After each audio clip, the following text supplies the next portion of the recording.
You're listening to the Lanterns Radio Network. We are the network dedicated to empowering the individual, illuminating the truth, defending American exceptionalism, and inspiring future generations. Stay connected and get involved at lanterns.buzz. For great radio, get commentary and news of the day. Lanterns.buzz.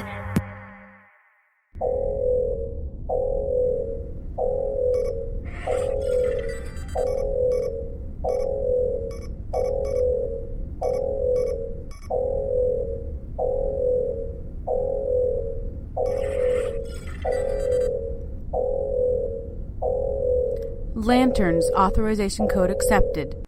Logging in. Your access to the HoloNet has been approved. Please stand by.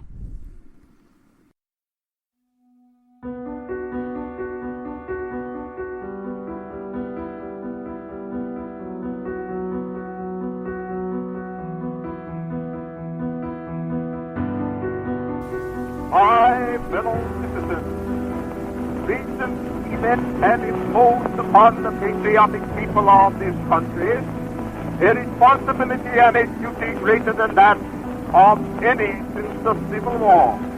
Then it was a struggle to preserve the government of the United States. Now it is a struggle to preserve the financial honor of the government.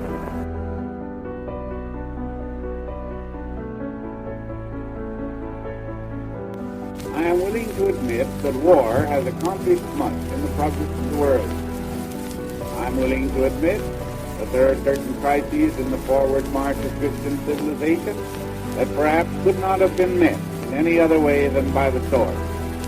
I am willing to admit that war develops certain heroic traits in men and furnishes a test for the evidence of the highest character. Perhaps, too, it trains and disciplines people. But the other side of the picture justifies the prayer of every man, of every civilized man, that war should be abolished. As we begin our bicentennial, America is still one of the youngest nations in recorded history. Long before our forefathers came to these shores, men and women had been struggling on this planet to forge a better life for themselves and their families. In man's long upward march from savagery and slavery throughout the nearly 2,000 years of the Christian calendar, the nearly 6,000 years of Jewish reckoning, there have been many deep, terrifying valleys, but also many bright and towering peaks. One peak stands highest in the ranges of human history.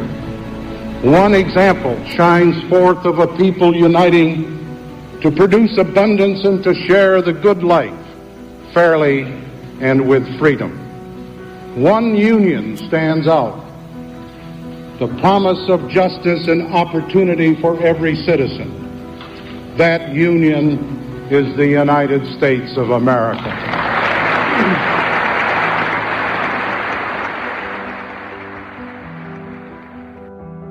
We are called as a people to give testimony in the sight of the world to our faith that the future shall belong to the free. Since this century's beginning, a time of tempest has seemed to come upon the continents of the earth. Masses of Asia have awakened to strike off shackles of the past. Great nations of Europe have fought their bloodiest wars. Thrones have toppled, and their vast empires have disappeared. New nations have been born. For our own country, it has been a time of recurring trial. We have grown in power and in responsibility. In order to change minds, we must first change hearts. The new conservative resistance begins right here, right now, with you. You're listening to the HoloNet Podcast on the Lanterns Media Network.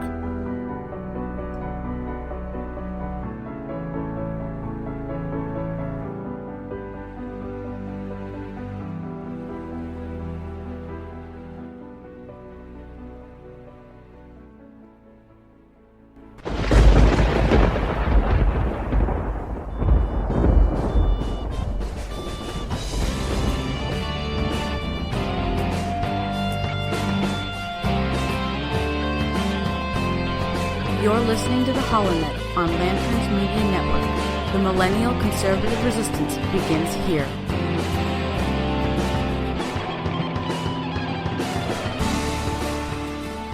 Good afternoon. You're listening to the HoloNet podcast on the Lanterns Media Network from Phoenix, Arizona. I'm Matt Holloway. Today is Thursday, June 15th in the year of our Lord 2017.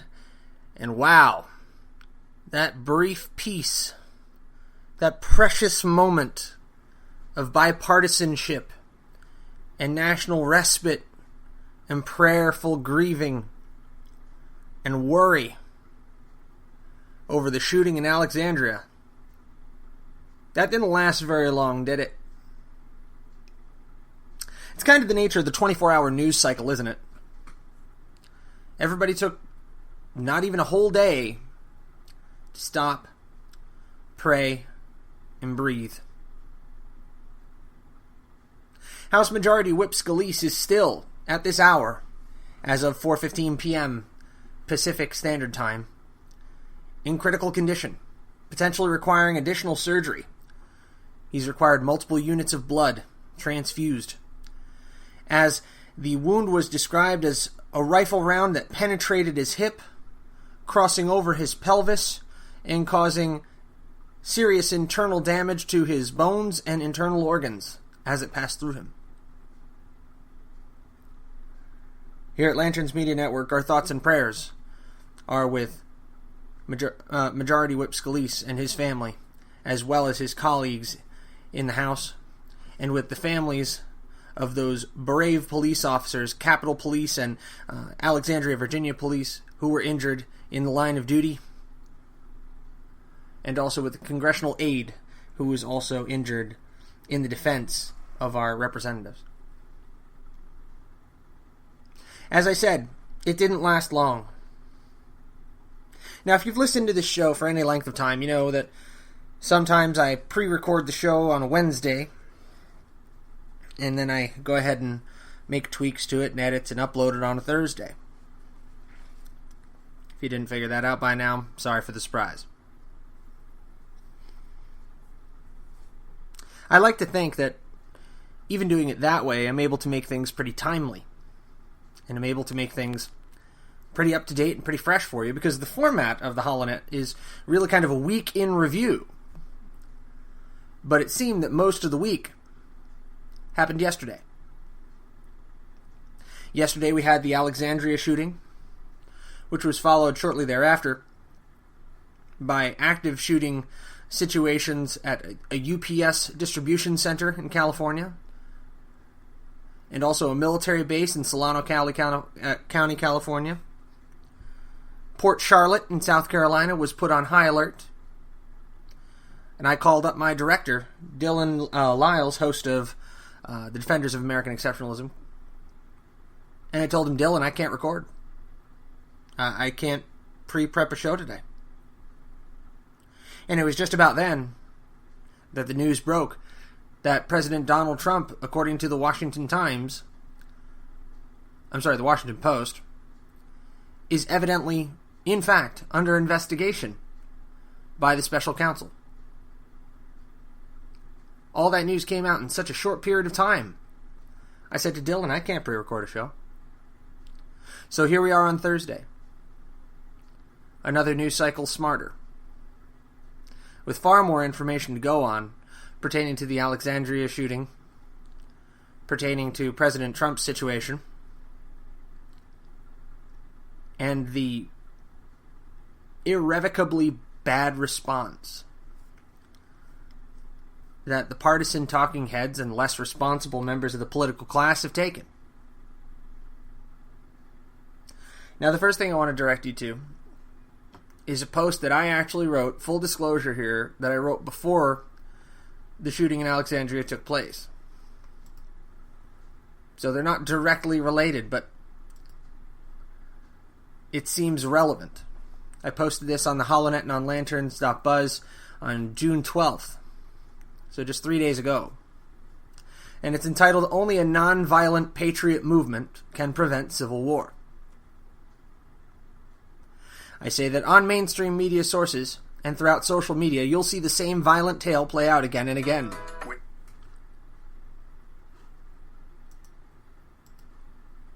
On mainstream media sources and throughout social media, you'll see the same violent tale play out again and again. Typically the stories of Antifa, Black Lives Matter, LGBTQ and feminist groups versus stickmen, Proud Boys, Trump supporters, and rarely, actual white supremacists. I deliver this message to both sides, to all groups and individuals. We must avoid becoming useful idiots. Speech is a potent weapon in today's world. The camera phone can be mighty. When reporting on rallies and demonstrations across the country, the mainstream media loves to stoke the flames by consistently showing us the worst in people. Social media, by its nature, only highlights the negative incidents. As well, since those attract the most views, clicks, and reactions, it feeds the engine. To counter this tendency, we must strive to become less entertaining. Proud, yes. Patriotic, certainly. A sense of calm should pervade our marches and our demonstrations so our message isn't lost or overshadowed by negative behavior that only distracts people from our messages. I say messages because not all of our messages are the same. Discourse has been a part of this country since its inception. Exchanging and accepting the existence and validity of contrary points of view are imperative to our success. However, when this disagreement becomes marred by emotion, tainted by hatred, that's when we start to dehumanize those who disagree with us. That's when we hear slogans like "bash the fash" or "bopping Antifa punks."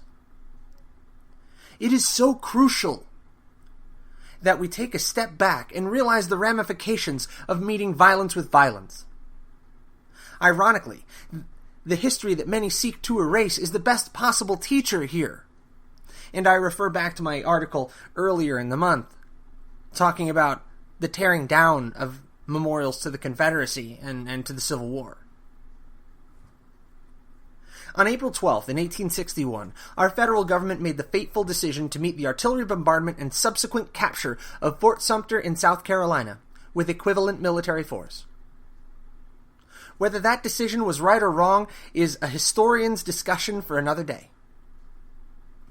What followed, though, was a 4-year-long war of devastation the likes of which America hadn't seen in nearly a century.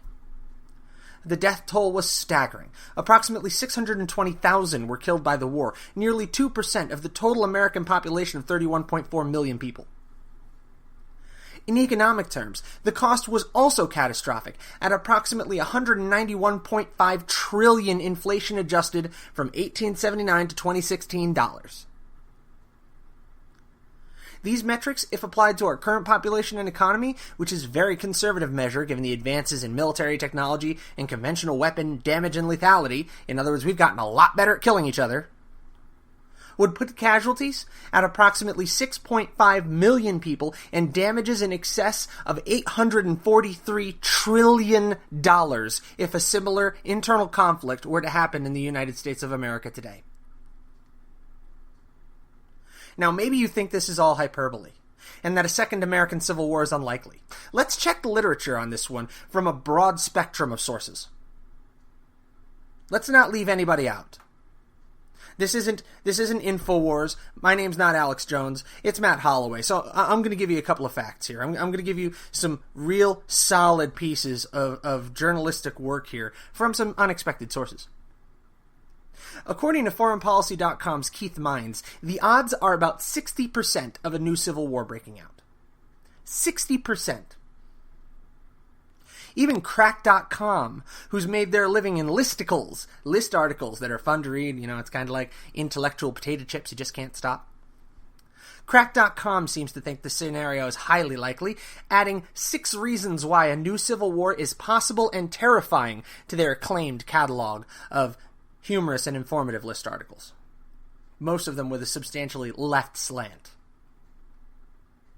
In February, The Nation's Richard Kreitner interviewed historian David Armitage, describing his book Civil Wars, A History and Ideas as, quote, a handbook for our times. Think of that. A Civil War history novel is a handbook for our times in the year 2017. And we're seeing division comparable to 1861.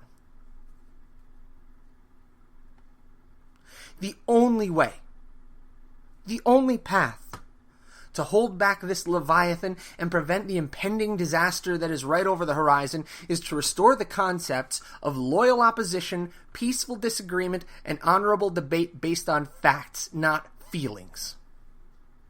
Only a nonviolent patriot movement can prevent another American Civil War. Now, if you've never looked up what loyal opposition is, it's not a familiar concept in American government. The definition of loyal opposition from Merriam-Webster is a minority party, especially in a legislative body, whose opposition to the party in power is constructive, responsible, and bounded by loyalty to fundamental interests and principles. From American state legislatures, a well-fortified minority will tend to improve legislative debate and can become a genuine loyal opposition. Currently, this phrase is typically used in the British Parliament and is used in the phrase of His Majesty's loyal opposition. But once upon a time, the concept of a loyal opposition, joined with the party in power by their belief in fundamental interests and principles, was a thing. Despite the vast differences between the liberal and conservative viewpoints, between progressivism and constitutionalism, there has always been this path to the middle, where the fundamental interests and principles of the American people met. That is our problem today. That ground in the middle, where the fundamental interests and principles meet, no longer seems to exist. We no longer share fundamental interests and principles with one another. The only fundamental interest or principle that we seem to share between the two sides is that of pure, straight survival. But even that doesn't seem good enough in the face of our desire and will for dominance. The left seems to have more of a taste for the freedom to utilize abortificants and the practice of actual medical abortion, surgical abortion, for birth control, over the fact that they are ending a human life. Many conservatives, many Republicans tend to take the well-being of the corporate system and the military-industrial complex and the prison-industrial complex and the various complexities of interconnected loyalties as being more valuable than loyalty to the people that elected them. They're more loyal to the people who funded them than they are to the people who elected them. So it's a kleptocracy. There is no loyal opposition any longer because there are no shared fundamental interests and principles, and that is what we have to restore. But it starts with recognizing that the opposition doesn't just have the right to disagree with you, that you are privileged to have them disagree with you, that it is an honor to have them disagree with you. That is what is missing out of American politics today. Now, I overran my break a little bit. We're going to take a quick break. And when we come back, we're going to give you up-to-date information on the media firestorm that is surrounding the Alexandria shootings. And we're going to call it what it is: an attempted assassination. We'll talk about that more when we come back. You're listening to the HoloNet podcast on the Lanterns Media Network, and I'm Matt Holloway.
I've thought a bit of the shining city upon a hill. The phrase comes from John Winthrop, who wrote it to describe the America he imagined.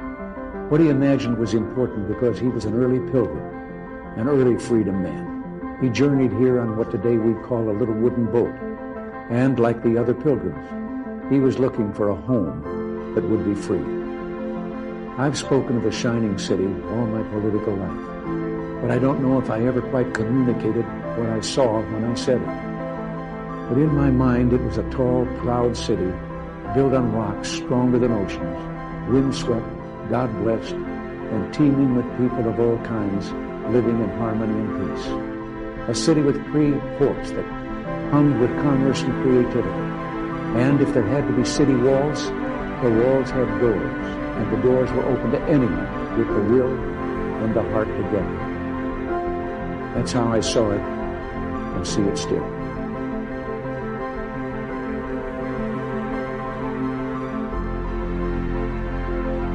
I want the people of America to be able to work less for the government and more for themselves.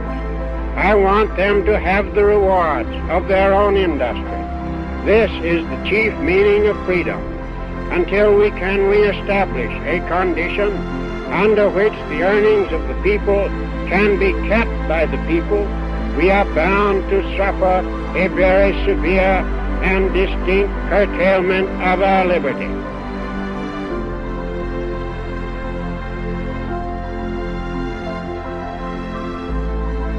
We shall defend our island, whatever the cost may be. We shall fight on the beaches. We shall fight on the landing grounds. We shall fight in the fields and in the streets. We shall fight in the hills.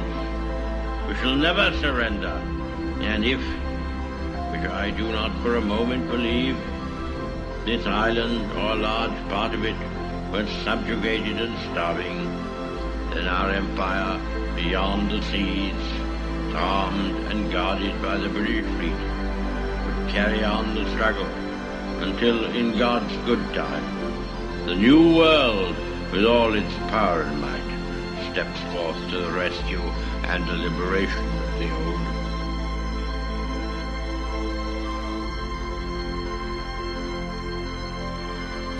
All levels of income are better off than they were in 1979. But what the honourable member is saying is that he would rather the poor were poorer, provided the rich were less rich. That way you will never create the wealth for better social services as we have. And what a policy! Yes, he would rather have the poor poorer, provided the rich were less rich. That is the liberal policy. Yes, it came out, he didn't intend it to, but he did.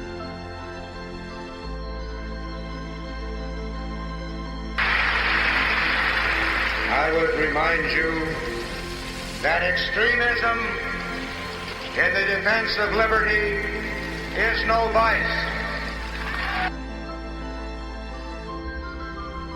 And let me remind you also that moderation in the pursuit of justice is no virtue.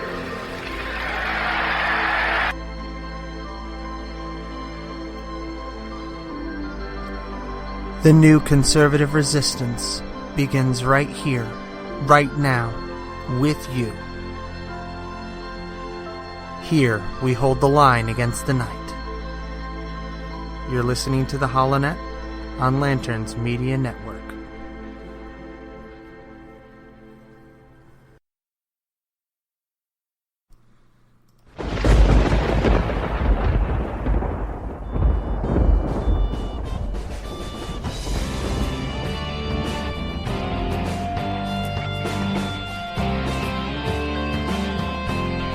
You're listening to the HoloNet on Lanterns Media Network. The millennial conservative resistance begins here.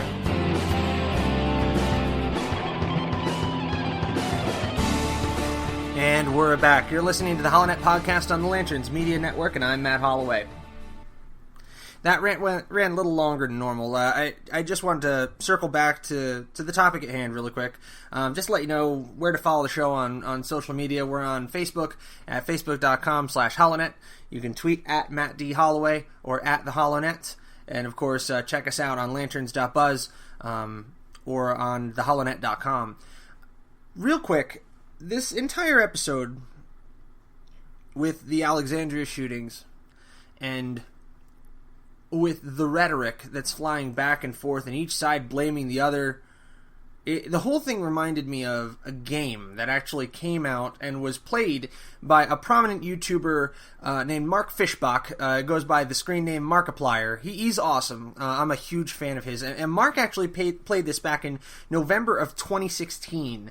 And if you can, hop on YouTube. This video's got like 3,376,000 views, approaching 4 million views. And it's of him playing a game called We Become What We Behold. And this was an incredible little flash game. It doesn't take you very long to play at all. But it has a message, and it's a little bit anvilicious. You know, it hits you over the head with the morality, but sometimes that's what you need. And I think that's what we need today. I think everybody needs to go and find this game and play this game, because as Markiplier titled his video, he said, "This game will leave you speechless." Because basically what it shows you is how through social media and through the mass media, the mainstream media, all we see is the darkest rhetoric from each side, from everywhere. I mean, obviously what I'm talking about is a little more politically aligned than this game portrays. This game just shows violence and terrible things and horrible things that we see and that we take in and that we absorb through all this media that we consume on a constant basis. And in this information age, in this technology age, we truly do become what we behold. And I'm not going to play the whole thing for you, because the whole thing is almost 8 minutes long. You should really watch it. Language is a little strong. I'm probably going to have to bleep him out at least once here. But Markiplier is great to watch and to listen to. I've been a fan of his for years. I don't know which way his politics go. I just know he's an awesome guy. And he's one of my big idols on YouTube. But I'm going to go ahead and I'm going to play just his closing comments on this, because he played this game and it shows the end result of our constant absorption of all this negative imagery and all this poisonous rhetoric. And check it out. I'm just going to roll that audio now.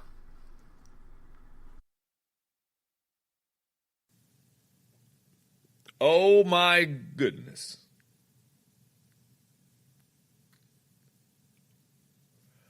Holy shit. That was, that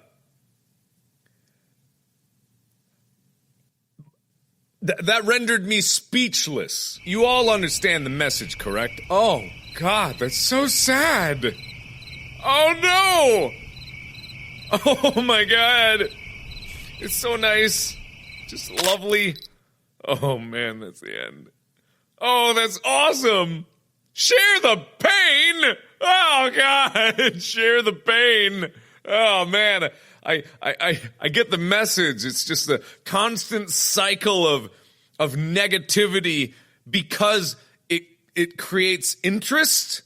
It's a bad cycle to perpetuate. It's just a horrible cycle to keep going because it's just something. It's the snake that eats its own tail. It's the constant, never-ending wheel of pain. If you constantly tell people that the world is horrible, they will eventually believe you. And then you'll become a prophet because what you said shall become true.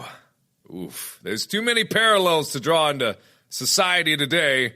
So I won't draw them myself. I will spread positivity. And you know what? That's actually a good idea. I want to go spread joy and love and happiness and freedom. So I'm going to go out there, and I don't know how I'm going to do it, but I'm going to spread a lot of joy and a lot of happiness and show you some really cool, heartwarming things, because I think that's the antidote we need for this right now. Not that this game was bad. This game was incredible, and I loved it a lot, and I really do respect what this developer does. She does an amazing job. So thank you, everybody, so much for watching. And as always, I will see you in the next video. Bye-bye!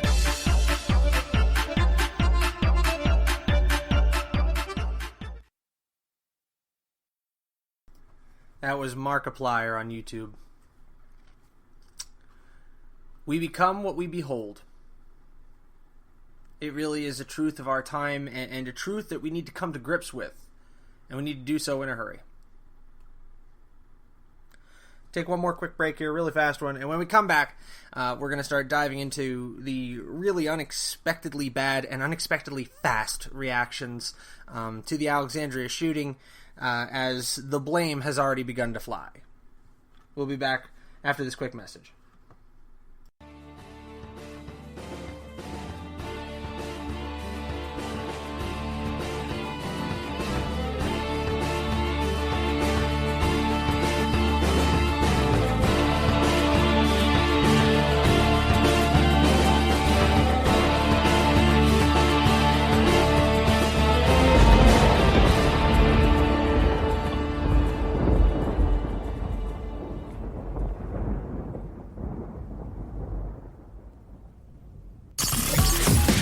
You're listening to the Lanterns Radio Network. We are the network dedicated to empowering the individual, illuminating the truth, defending American exceptionalism, and inspiring future generations. Stay connected and get involved at lanterns.buzz for great radio. Get commentary and news of the day. Lanterns.buzz.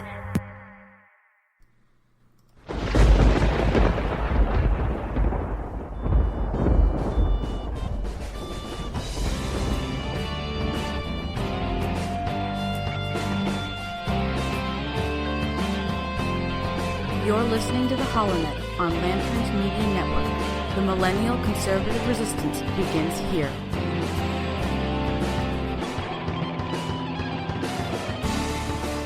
Thanks for hanging in. You're listening to the HoloNet podcast on the Lanterns Media Network. I'm Matt Holloway. So I'm going to take you to a story that's already been catching a lot of flack from most of your reliable sources. Caught some heat from Glenn Beck on The Blaze. It's an opinion piece with the byline of the full editorial board of the New York Times, titled America's Lethal Politics, in which the editorial team at the New York Times squarely places the blame, it seems, for this entire trend in the hands of the Republican Party, and more specifically, the person of Sarah Palin. Now, they pushed out a correction today that said an earlier version of this editorial incorrectly stated that a link existed between political incitement and the 2011 shooting of Representative Gabby Giffords. In fact, no such link was established. The editorial has been updated to clarify that, in a map distributed by Political Action Committee before the shooting, electoral districts, not Democratic lawmakers, were depicted beneath stylized crosshairs. I can't believe we've gone back to this. It hasn't even been a day. Representative Scalise is still in critical condition. At this hour. While I'm speaking to you now. The man is still fighting for his life. And already, the blame is being placed by the New York Times. Now, just like Markiplier was speechless at we become what we behold, I'm equally speechless. And being speechless doesn't do well for somebody who's supposed to host a podcast for an hour.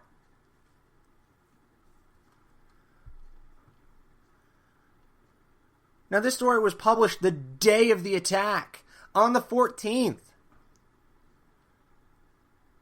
Where a small-time guy like me says, wait, we need to show some restraint here.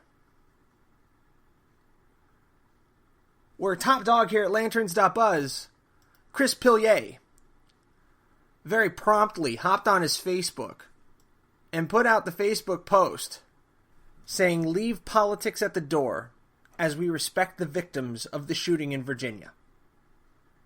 That was yesterday at 6:21 a.m. I shared that on my personal Facebook at 6:54 a.m. minutes after the attack. So while Chris Pillier of Lanterns Buzz, host of the Battlefield Live, and I, host of the HoloNet podcast, were posting, "Leave politics at the door as we respect the victims of the shooting in Virginia," the mainstream media, banner carriers of the New York Times, whose byline and integrity I looked up to as a high school student studying journalism jumps straight out with America's lethal politics. They asked the question, was this attack evidence of how vicious American politics has become? Probably. In 2011, Jared Lee Lohner opened fire in a supermarket parking lot, grievously wounding Representative Gabby Giffords and killing 6 people, including a 9-year-old girl. At the time, we and others were sharply critical of the heated political rhetoric on the right. Before the shooting, Sarah Palin's Political Action Committee circulated a map showed the targeted electoral districts of Miss Giffords and 19 other Democrats under stylized crosshairs, but in this case, no connection to the shooting was ever established. Conservatives and right-wing media were quick on Wednesday to demand forceful condemnation of hate speech and crimes by anti-Trump liberals. They're right. Liberals should, of course, be held to the same standard of decency that they ask of the right. And immediately, we roll to gun control. That tried and true old strategy of never letting a tragedy go to waste. Immediately, they want the guns. Interesting fact. Many of our members of Congress are former military. Many of our members of Congress, especially of the western states, are proficient with a firearm. Given that these were GOP representatives in Congress, many likely own one. Virginia requires no background checks and private sales, requires no registration for most weapons, and has few restrictions on open carry. However, while the representatives were in Virginia at that time, many of them work and live in Washington, D.C. for at least a solid chunk of the year, where the restrictions on open carry or concealed carry are absolutely draconian in nature. So for someone who works and lives in Washington, D.C. and occasionally commutes out to Virginia or Maryland, does it make it very easy for you to own a firearm? Were there more responsibly carried weapons on that field that day, it would not have devolved into the killing fields, as that attack has been described as. It arguably would have been over a lot sooner, with fewer injuries. Instead of the Capitol Police valiantly standing their ground when dangerously outgunned and calling for backup and waiting an agonizing 3 minutes, which based on what most people who've seen combat have told me, 3 minutes is a lifetime, waiting 3 minutes for Alexandria police to respond, which by the way is still a fantastic response time.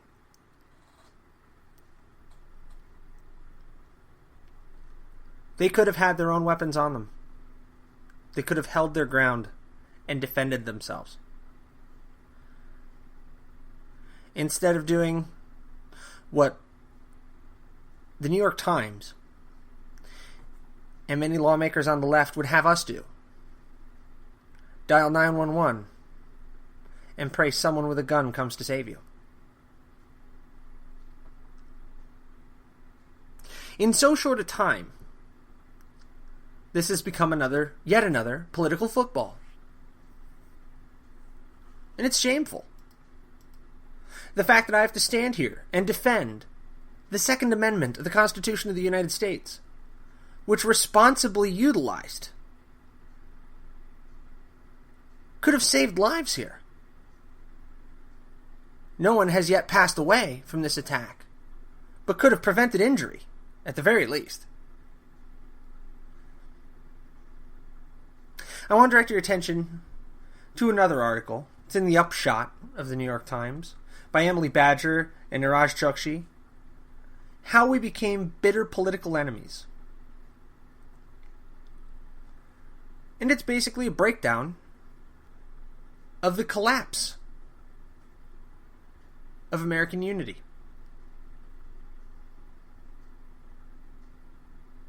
The conclusion follows a sweeping 2014 Pew study that found that, quote, partisan antipathy is deeper and more extensive than at any point in the last 2 decades. They reported last year, for the first time since it began asking the question in 1992, Pew reported that a majority of Democrats and Republicans said they held, quote, very unfavorable views of the opposing party.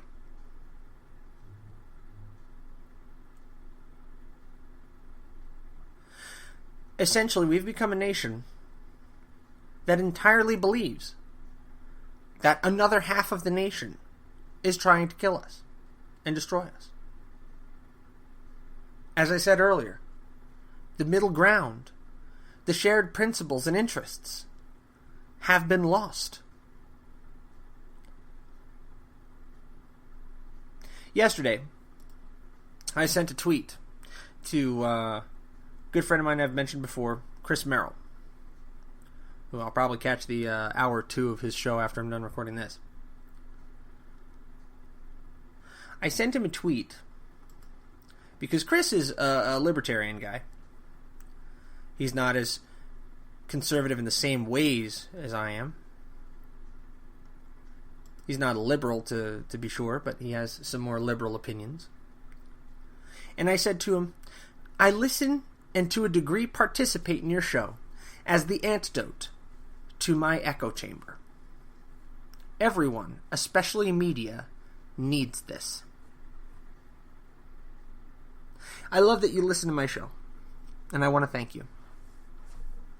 I love that you read my pieces on lanterns.buzz if you do, or on holonet.com. I love that you keep abreast of your own principles and your own thoughts and opinions, and you don't allow the mainstream media to dictate them for you. But I'll tell you this. We cannot listen exclusively to people who we agree with. We cannot limit our political engagement purely to those whose partisan ideals align with our own. We must continue to engage. We cannot give up the fight for the middle ground. We're not fighting for dominance. We're fighting now to meet again in the middle. Because if we should fail to do so, if we should fail to find the common ground between conservatives and liberals, progressives and constitutionalists, the right and the left as a whole, if we fail to find those common interests and principles again, this is a nation that is doomed to fracture. And it will not be along the Mason-Dixon line, no. This is a fracture that cuts through your very living room. It cuts down the center of your street. It divides states into pieces. It pits the coasts against the heartland. It pits the cities against the farms.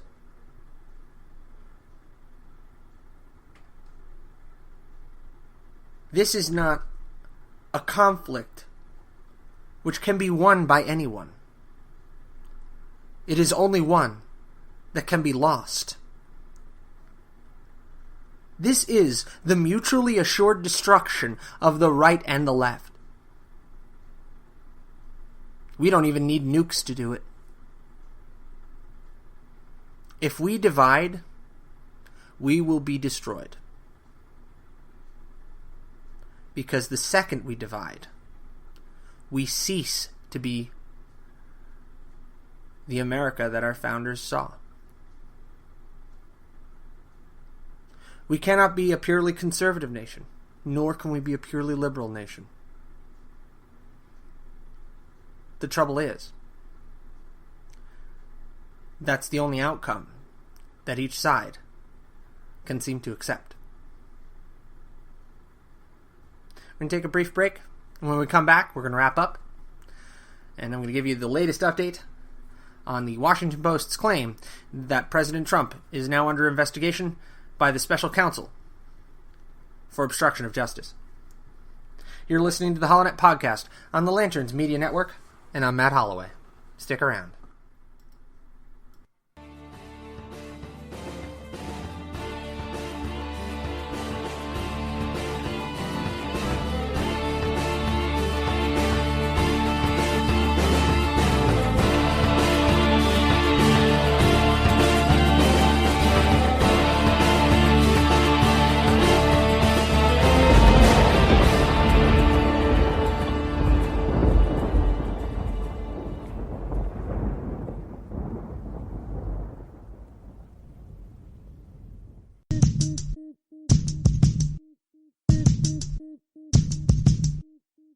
Hey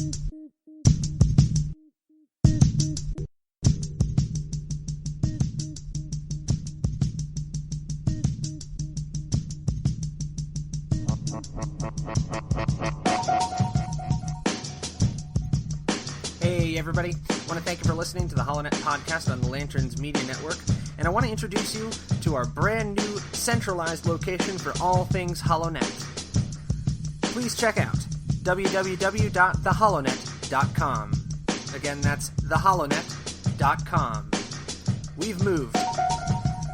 Still all the same news and stories that you've come to expect. All the posts that you'll see on lanterns.buzz in a slightly different format, along with a centralized spot to find our podcasts. That's www.theholonet.com. The new conservative resistance begins right here, right now, with you.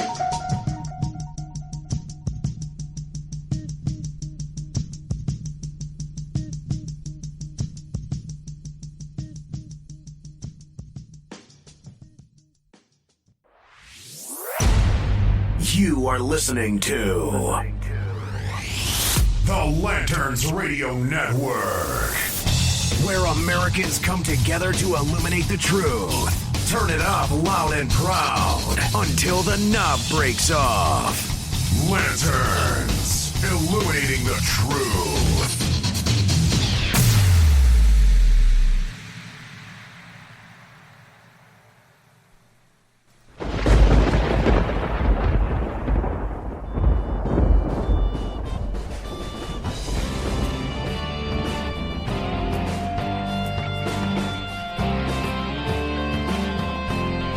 You're listening to the HoloNet on Lanterns Media Network. The millennial conservative resistance begins here.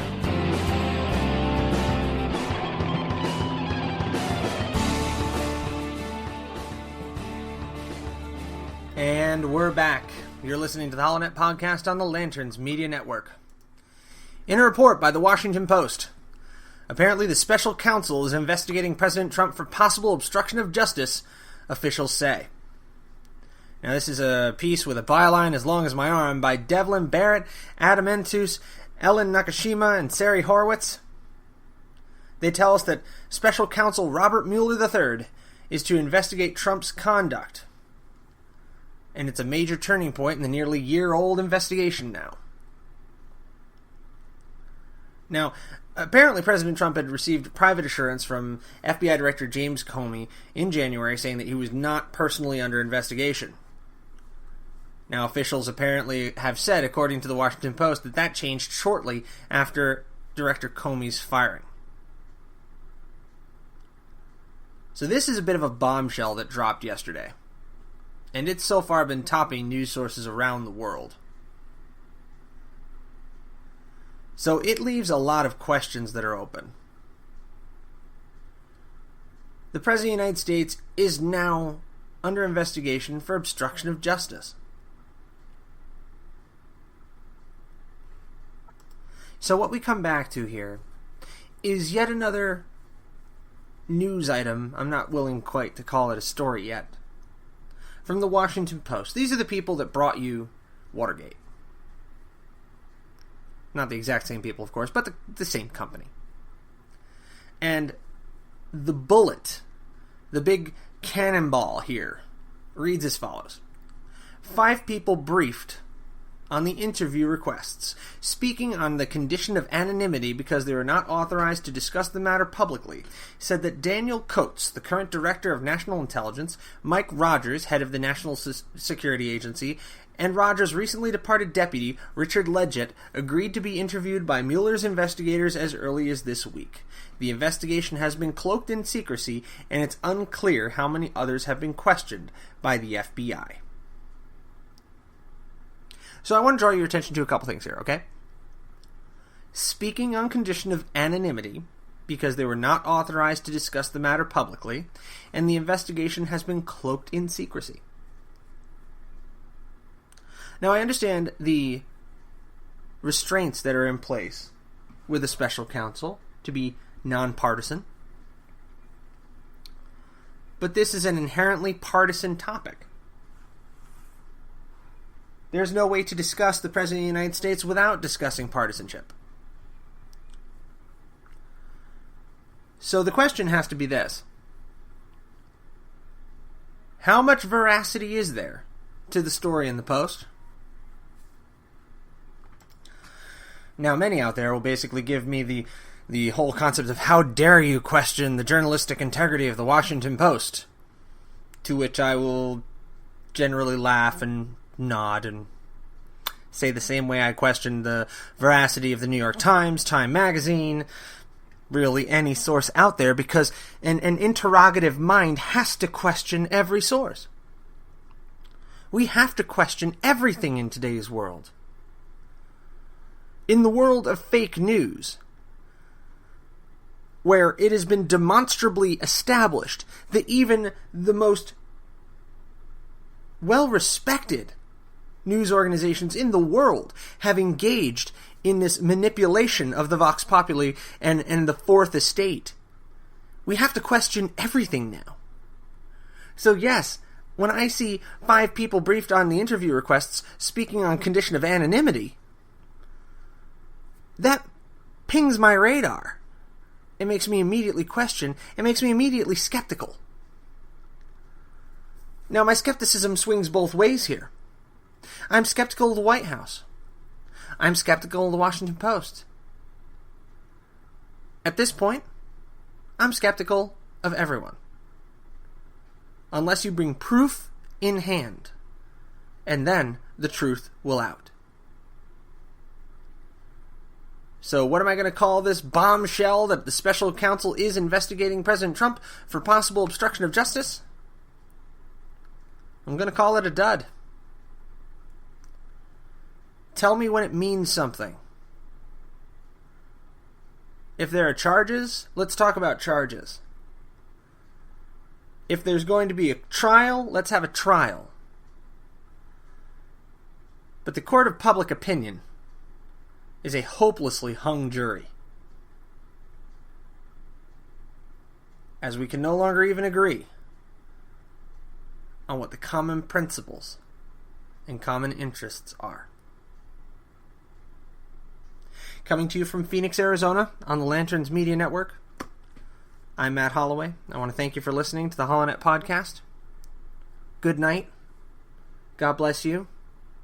And God bless the United States of America.